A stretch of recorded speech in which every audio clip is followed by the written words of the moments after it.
What is up, everyone, and welcome into ADC Sports Dallas Primetime on this Tuesday night. Tonight, we will talk about a particular defensive rising star in the NFL being somewhat, quote unquote, linked to the Dallas Cowboys as CBS Sports named the Cowboys the number 2 candidate to land Jessie Bates on a trade. We'll dive into whether or not that makes sense. And on a similar note, we'll take a look at the Cowboys' outlook at safety. And then towards the end of the show, we will discuss Micah Parsons getting disrespected. It's been a long series of Micah Parsons getting disrespected this offseason, even after he got 5 votes for Defensive Player of the Year. The saga continues for the Cowboys' defensive stars. So we'll get into all of those topics on this beautiful Tuesday night. Welcome, everyone. Do me a favor,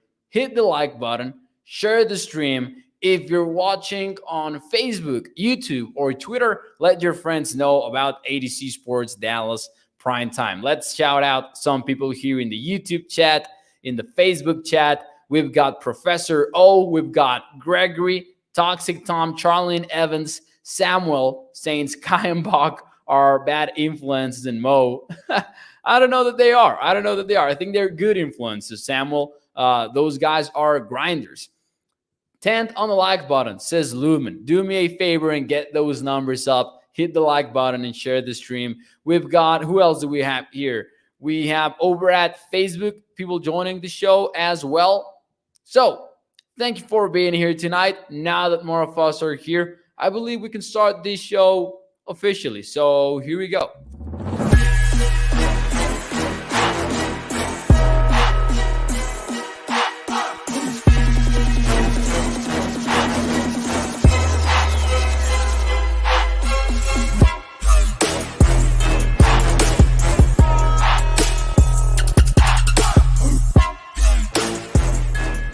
What is up, everyone, and welcome into ADC Sports Dallas Primetime. I'm your host, Mauricio Rodriguez, streaming with you live every Sunday through Thursday night here on Dallas On Demand Sports Talk Network. With a lot more content coming your way throughout the entire offseason, make sure that you check out adcsports.com/Dallas for more Cowboys articles. We've got daily content up there on the website, so make sure that you go and check it out. And tonight on the show, we will talk about the Cowboys and them being linked to Jessie Bates via an article by CBS Sports in which they ranked the 10 most likely destinations for Jessie Bates if the Bengals do decide to trade the safety, a safety that has established himself as one of the best in the NFL. He's coming off a particular strong season in 2021, but the problem is he was franchise tagged. He has not signed it, and it didn't come to a long-term agreement before they got to the deadline. So the Cowboys, out of nowhere, get listed on a ranking by CBS Sports as the second candidate to land Jessie Bates on a trade. Now, let me be the first to say that I do not believe that it will happen just because we know how the Cowboys operate, but we will still get into this discussion and where the mindset might have been for Cody, who wrote this article, the author of the piece. But let me read to you what he had to say, first and foremost, about the Cowboys being a trade destination for Jessie Bates. Now, the logic by the author goes something like this. Dallas already has 2 of the NFL's top defensive playmakers in Micah Parsons and Trevon Diggs. Imagine if they use some of the $22.5 million in remaining cap space to make Bates part of the equation. Jaron Kears was a force in his 2021 breakout, but he's logged just 1 full season as a starter in the NFL. Malik Hooker is just fine too, but he's yet to play a full season and isn't breaking the bank after re-signing. Jerry Jones loves a good splash, and this one would help reinforce their defense's titles aspiration, both in the short term and the long term. So that's the logic presented by Cody Benjamin from CBS Sports. We will break it down. Do not worry. Do not worry. We will break it down. Professor O says, Stephen, hey, Cincinnati. Remember when we cut Lal and you got to sign him without any trade? You owe us, says Professor O. Hey, if that is the premise for this trade, then I can see it happening. I can definitely see it happening. Now, some context here once more. Jessie Bates did tell the Bengals that he will not report to training camp. He is not happy about not getting the long-term extension that he wanted, so he's holding out of training camp. And some people say that he might even hold out from playing in the regular season. Now, I am always skeptical about those possibilities because there's a lot of money to be made, and not playing doesn't really look like a scenario for Jessie Bates, I would say. But does it make all right, forget about whether or not the Cowboys would do it for a moment here. Say that you like Jessie Bates, or maybe you don't, but say that you are in charge of the Dallas Cowboys, because Jeremy says, I would love to see it, but I just don't see it happening, which I believe is more or less how Cowboys fans feel in general. So my question from me to you is, what would you be able to give up for Jessie Bates? And Gilbert says all he can do is help us. What would you give up for safety Jessie Bates? Because there's no doubt he is one of the top tier safeties in the league at this point. He is more than anything a free safety. And he could provide an upgrade for the Cowboys, because safety is not really a need for the team. And I agree with Professor O, because he's actually bringing this up right now on the YouTube chat. I don't believe they would make this move because safety isn't a need. And I agree with that. It isn't. But it definitely would be an upgrade over, and we'll talk about the safety room for the Cowboys over the guys that they have right now. Jessie Bates is a true free safety who would open up plenty of possibilities for a Cowboys defense that likes to use some single high looks. I believe that Jessie Bates would fit right into what the Cowboys try to do. Professor O says, if I made a trade, I would give up a 3rd round pick. Let's see if someone else comes up with a possible compensation for Jessie Bates. Now, when it comes to players that want the immediate contract extension, I believe you can even, the value for Jessie Bates could end up being lower than we expected to be. You might even get Jessie Bates for a 4th rounder with the condition that, he will get a contract afterwards for it to make sense. I wouldn't rule out the value being as low as a 4th round pick, honestly, for Jessie Bates. I know we always, and think about this consistently, we think that players are going to be more expensive in the trade market that they end up being consistently. There are some exceptions.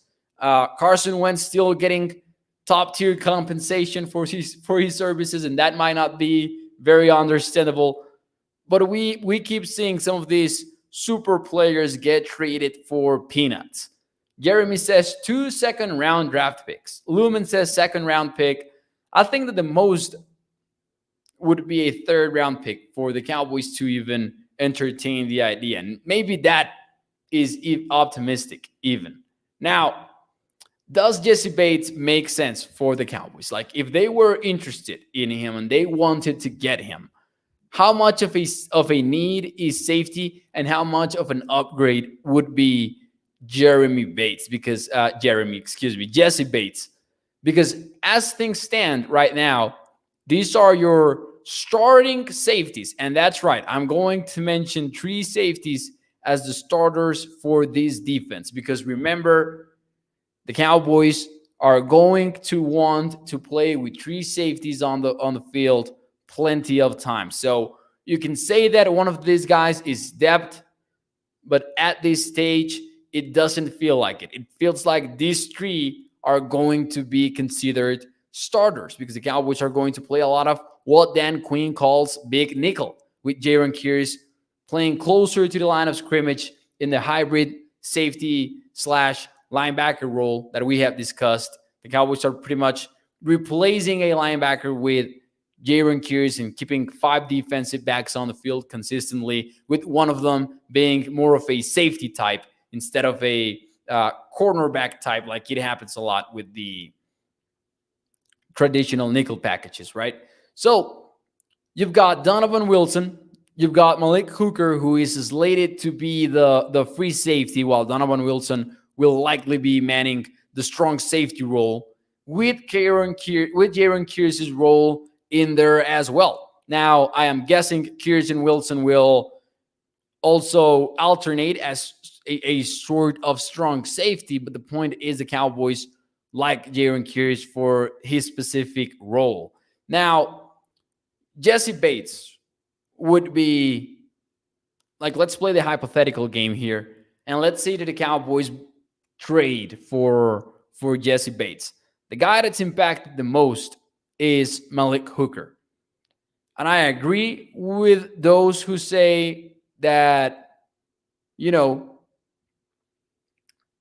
safety isn't a need. I think this is one of the best seasons that we've seen for the Cowboys at safety, actually, at least at this stage of the year. I don't remember feeling this comfortable about a safety room. But also, we might be guilty of some optimism here and guilty of a bullish stance on the Cowboys safety group, because Malik Hooker played in only 38% of the snaps on defense last year. And he had 11 games in which he played less than 50%. And I get that we are not big-time fans of what Damontae Kazee was able to do for Dallas last season. He was inconsistent. He had some pretty amazing moments, but he also kind of disappeared at times.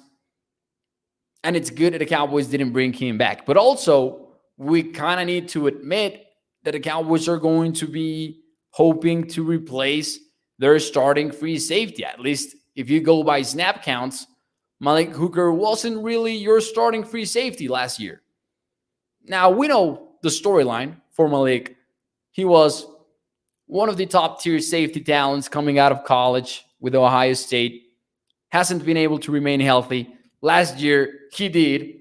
He got a late start, but he remained healthy throughout the season, which was a huge win for Malik Hooker.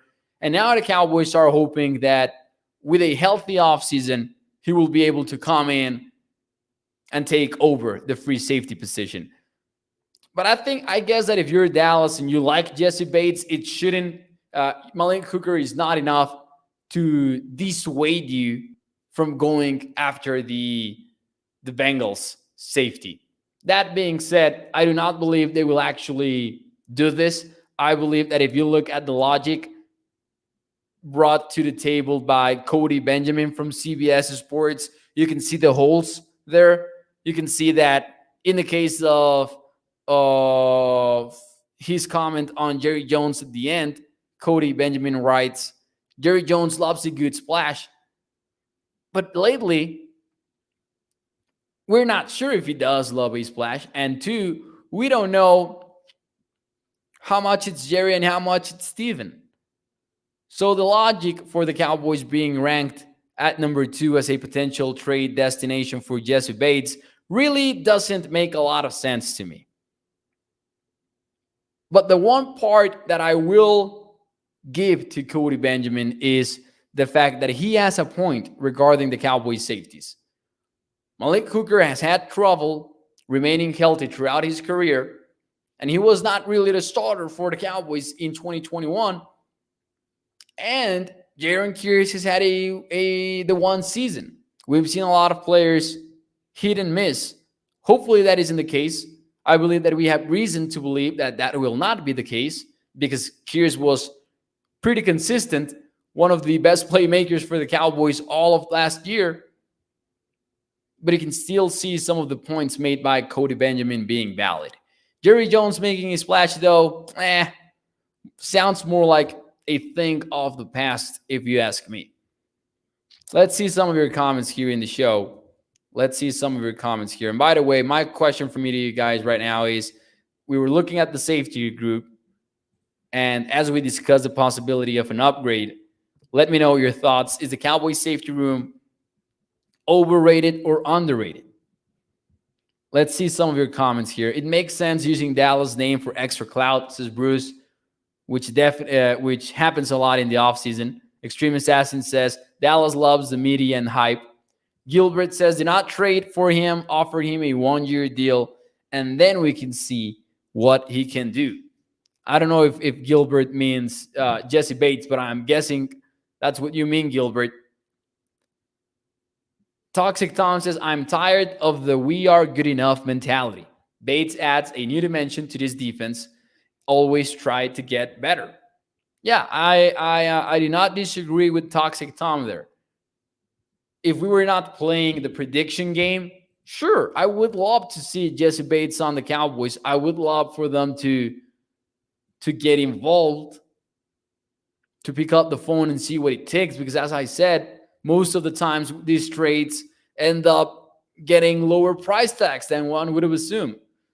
And the time comes when the Safety notification hits your phone and it's a team trading for the player that you liked for way lower than you would have expected. So if that happens and a team goes out there and trades for Jessie Bates only for a 4th rounder, I'm going to hate it. Professor O says Cowboy safeties are underrated based on the ESPN and PFF lists. Gilbert says, yes, that's what he meant. King Element says extremely underrated. 3 legit starting safeties on this team. I'll agree to that. I will agree to that, but I will say they do have some question marks. They do. Malik Hooker, what we talked about with his health and the fact that we have not seen him start for the Cowboys yet. And with Jaron Kears, the question mark of can he do it again? Lumen says under, they looking good to me. Jeremy says underrated. I like the undrafted free agent Marquise Bell, who hopefully makes the roster. Another player that could fit into that Jaron Kears kind of role that we were talking about. But that's, Jeremy actually brings up a very good point on this conversation. We're talking about the starting tree here, but you got to like the depth. The depth is something that I am not really concerned about. You've got Israel Mukwamu, who's versatile enough to fight for your roster spot, thanks to the fact that he can play nickel, he can play some free safety, some strong safety, cornerback. There's a lot he can do. You've got Marquise Bell, the undrafted free agent, who isn't guaranteed a roster spot either. And if you consider Donovan Wilson part of your depth, quote unquote, then you got to like that as well. Gilbert disagrees and he says the safeties are overrated. Shout out to Professor O that is sharing with us that Des Bryant followed him on Twitter, I would guess. That's amazing, Professor O. That's amazing. I can imagine that you got excited. Des Bryant, fun to watch. I do miss him playing for the Cowboys sometimes. Not as in bring him back. I know some Cowboys fans want him back, and that has never made a lot of sense to me.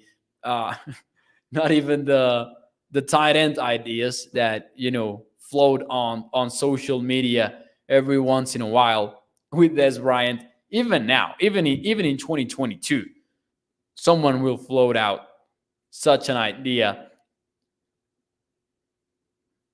But when he was playing, that was one of the most exciting players that we've seen lately, honestly, with Des Bryant. And talking about exciting players and fun players to watch, Micah Parsons, after doing what he did as a rookie, winning the Defensive Rookie of the Year unanimously, getting 5 votes for Defensive Player of the Year as a rookie in the same season that TJ Watt tied the record for most sacks in a single season, a year in which Micah was able to play as an off-ball linebacker, as an edge rusher, He saw some snaps at safety, some snaps at the cornerback, and he just did insane things on the playing field. He still gets disrespected. And that has been a saga this offseason.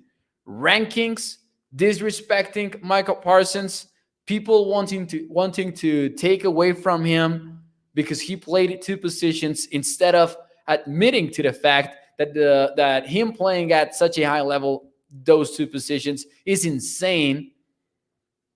The disrespect doesn't stop now. And the latest version of it comes from EA Sports Madden NFL, because the Madden 23 ratings are out, at least some of them.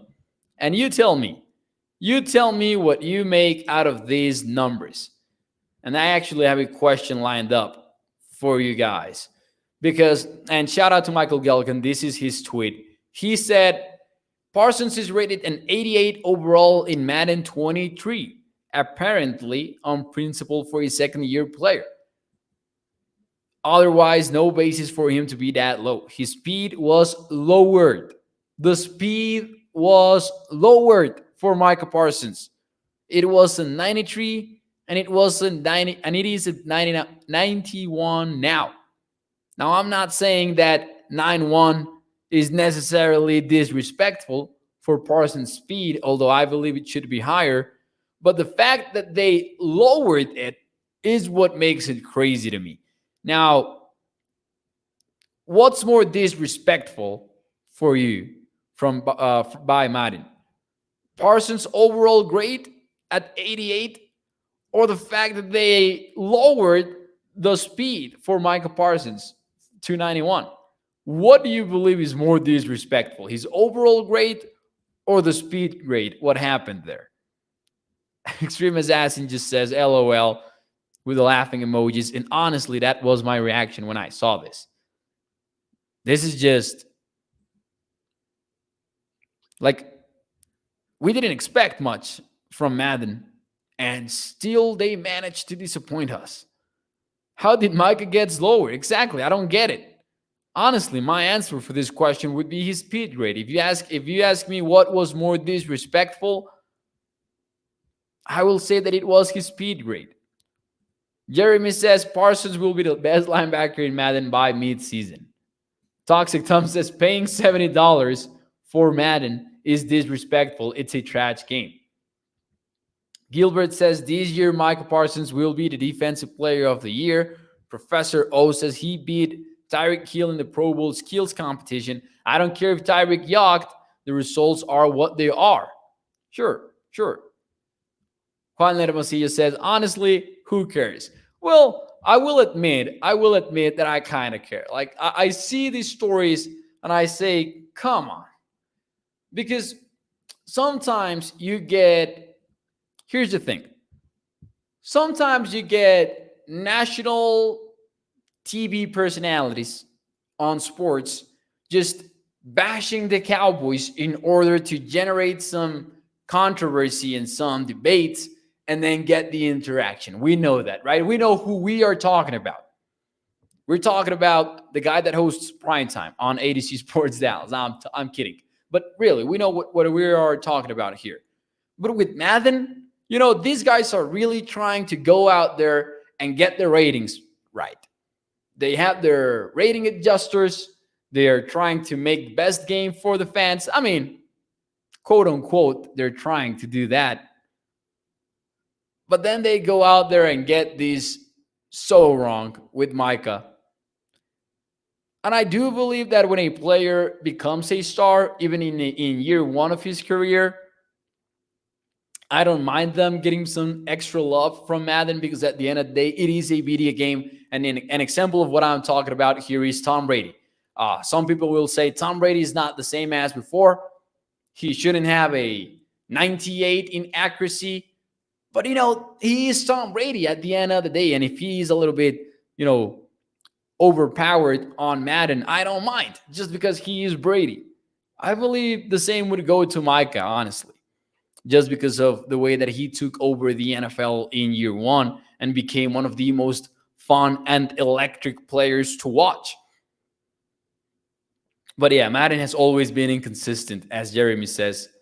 Professor O says Madden didn't even have refs on the field for like 20 Maddens in a row. LOL. Now I will say, at least maybe that was because of technical issues, I would say, and engine issues. All right. Ladies and gentlemen, that will be it for me tonight on the show. Tomorrow night, we do have another prime time lined up for you. Let me get the sound effect. Sometimes I forget to get the sound effect ready. But anyways, that will be it for me tonight. I will let you go on to the All-Star game. Bruce says, you'll still playing Madden. I am not. I collected every single Madden from, I believe, 2008 or Madden 08 all the way towards Madden 20 or 21, which was the one with Patrick Mahomes. Was it 20? That was the last one that I bought. After that, I couldn't do it anymore. I said, you know what? It pains me to suspend this collection, but I wasn't even playing them anymore, honestly, and I stopped. Thank you to your comments, Extreme Assassin, Professor O, Lauren, Michael. Thank you for your comments, Charlie and Evans on the show. I love it. I will see you tomorrow night. After that, we might take a brief vacation, but we will be back before training camp gets started. So I will let you know what the plan is tomorrow night. But in the meantime, I will see you tomorrow, 8 p.m. Central, here on Dallas on the Man Sports Talk Network, with a lot more content coming your way on ADC Sports Dallas. Make sure you check out daily articles. Do me a favor and hit the like button, share the stream, and I will see you mañana. Thank you and goodbye.